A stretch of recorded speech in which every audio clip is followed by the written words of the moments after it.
Hey everyone, welcome back to my YouTube channel. Thank you so much for coming and watching. So I have the beauty scenario tag. I've been meaning to do this for like 3 weeks or so. So let's get going, let's get started because I've been meaning to do it and I need to do it like now.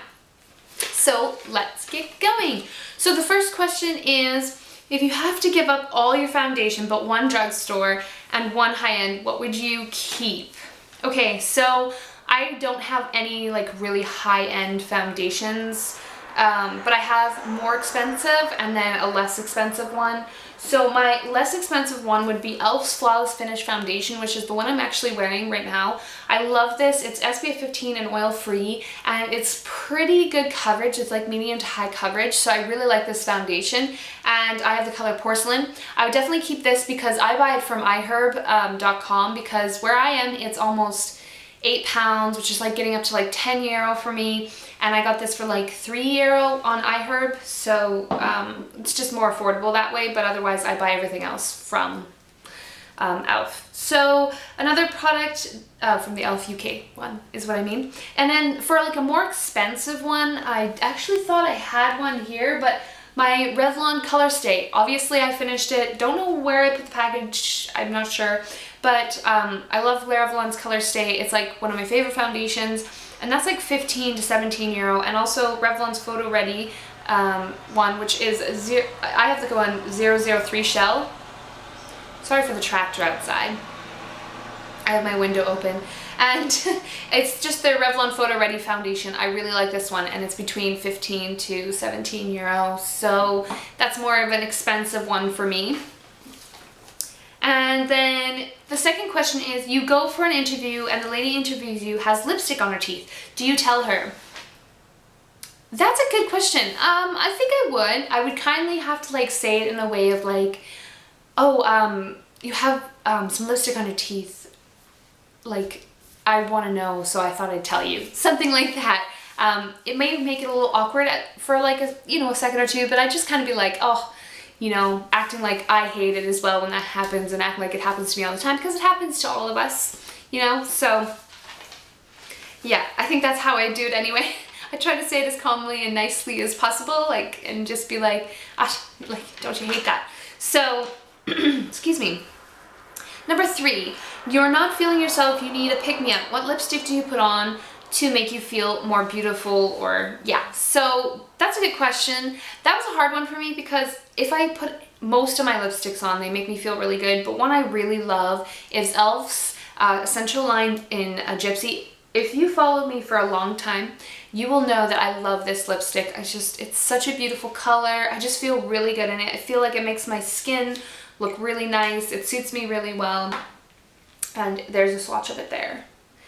Love that color. If you don't have it, you should really try it. I think it's just super beautiful.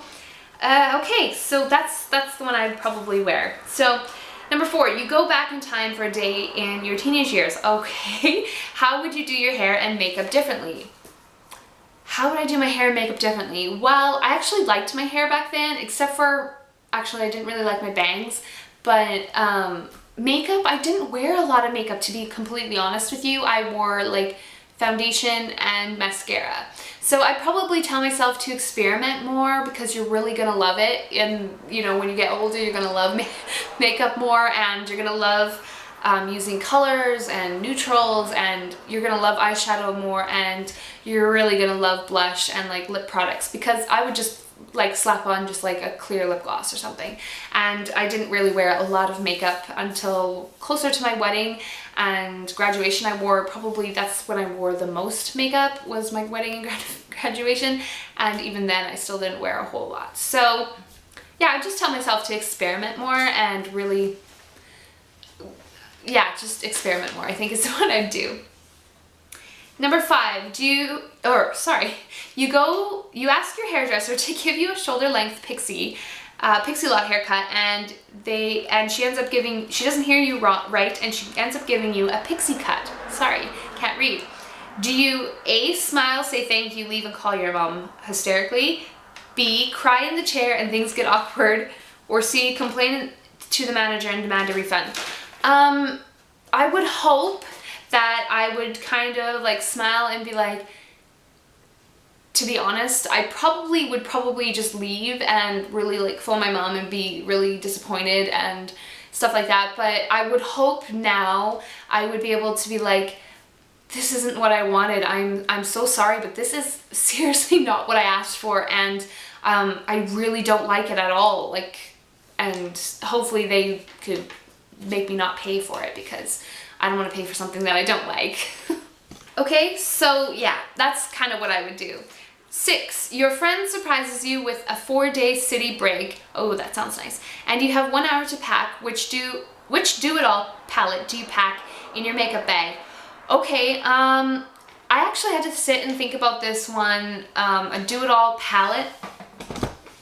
And I don't really have a one palette that I'd like to bring. I'd probably bring like 2 or 3. But if I had to pick one and I wanted neutrals and a bit of color, I'd probably go for e.l.f.'s Cool palette. It's not an amazing palette, but these are really good for the price. And the packaging is it's pretty good. But this palette is really nice because I haven't used it like crazy amount, but it has the colors you want, it has neutrals that you need, it has ways to smoke it out. It just has a lot of colors in it, and I really like it because I could do lots of things because it has purples and blues and turquoises and browns, and you could do a bit of color and you could just do naturals. So I like that palette a lot. And I think that's the one I would pick, but that was really hard. Like usually I'd bring like 2 or 3 palettes probably. So question 7. Your house has been robbed. Don't worry, everyone is safe, but your beauty stash has been raided. What's the product you really hope is safe? To be honest, if someone came in and robbed stuff from my beauty, I would be like, oh my gosh, that sucks. And I'd be like, what is missing? And write everything down that I could remember that's missing and go out and buy it again. But one thing I would hope is still there.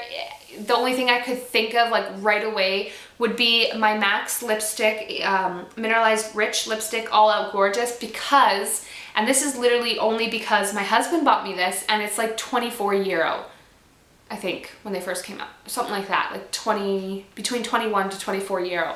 They're super expensive. It's like that magnet lid. It's a beautiful color, and my husband, this is the first makeup product that he went out, I never asked him to get me anything, and he bought it for me, and it's just so nice. I don't know, it's just something, you know, the rest of it I could probably buy again, hopefully. And yeah, that's just something I would hope is safe, just because it's got it's meaningful to me, and I really like it, and the color is beautiful, and my husband bought it for me, so I'm like, come on, it's so nice. Okay, question 8, which is the last one. Your friend borrows your makeup and returns it in an awful condition. Do you A, just pretend you haven't noticed, B, ask them to repurchase it, or C, secretly do the same to something of theirs? I would definitely not do that. That's just mean.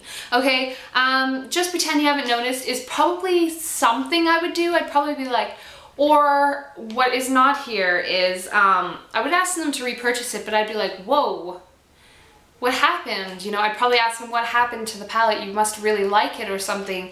And if it's like in a really bad state and it's something that's not like super expensive, I'd probably just give it to them, say like, here, keep it, I'll just buy a new one. And maybe make them feel a little bad, I don't know, but like, it's just makeup. So it's not worth losing a friend over makeup. So I would probably just ignore it, keep it, clean it up myself, fix it or whatever. Something like that. No, I'm just too nice. Friends are more important than makeup. So I like my makeup, and I really would hope that a friend would know me well enough to respect my things. But if not, that's probably what I would do, is just either tell them to keep it or just ignore it and bring it back and just clean it up. I don't know. That's my beauty scenario tag. Hopefully you liked it. Please remember to thumbs up and like this video, or thumbs up this video, and also remember to subscribe. And thank you so much for watching. I really appreciate it. I hope you have a lovely day or night, whatever time you're watching this. Take care, ladies. Bye.